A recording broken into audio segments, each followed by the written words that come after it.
भद्रक नुआ बजार भागवत कल्याण मंडपठारे भद्रक जिलार विशिष्ट जननेता प्राक्तन धामनगर विधायक स्वर्गत हृदानंद मल्लिक 35तम स्मृति सभा शिक्षाविद शांतनु कुमार राउत सभापतित्व अनुष्ठित हो जाइछि।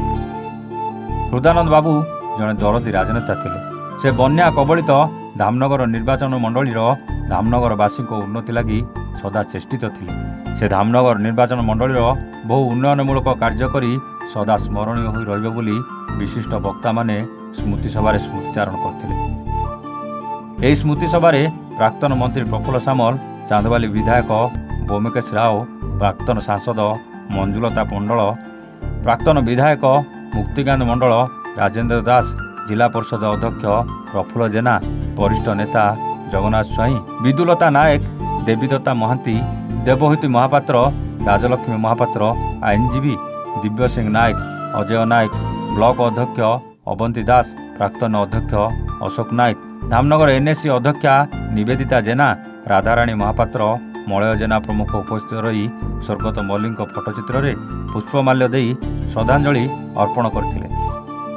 एही स्मृति सभा स्वर्गत मल्लिक सुपुत्र भंडारी पोखरी विधायक संजीव कुमार मल्लिक और जिला परिषद सभ्य प्रदीप मल्लिक, पौत्र तथा दैनिक सकाळर प्रकाशित अमित मल्लिक उपस्थित रही समस्त धन्यवाद अर्पण करथिले।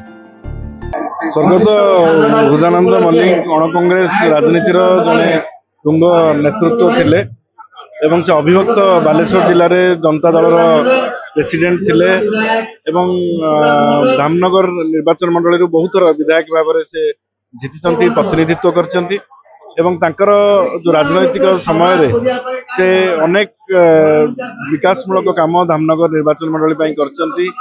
विशेष करके जो इरिगेशन लिफ्ट इरिगेशन चेयरमैन थिले सेतबेले धामनगर पाई बहु धामनगर गोटे कृषि प्रधान निर्वाचन मंडली एवं सेठी तांकर उद्यम बहुत यथेष्ट थिला कृषि को आगु को नवा पाई, जलसेचन को आगु को नवा पाई।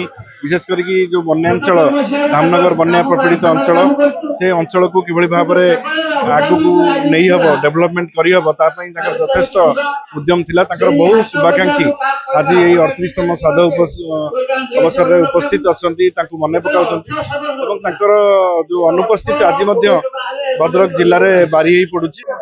स्वर्गत हृदानंद मल्लिक 35तम श्राद्धवार्षिक जहाँकि से अविभक्त बालेश्वर एवं भद्रक जिले में जड़े जननेता थिले जे लोकंक संपर्क रखापी से पदयात्रा करते। आज जो मोटर यान व्यवहार कर रिक्शा एवं साइकल रोते साइकल चलैकी से निजे लोकंक संपर्क रखुले एवं समस्या बुझुले एवं प्रगति एवं विकास करुले। अल्प धन अल्प। भद्रकरू सुब्रकांत राउतराय रिपोर्ट, एवन ओडिशा।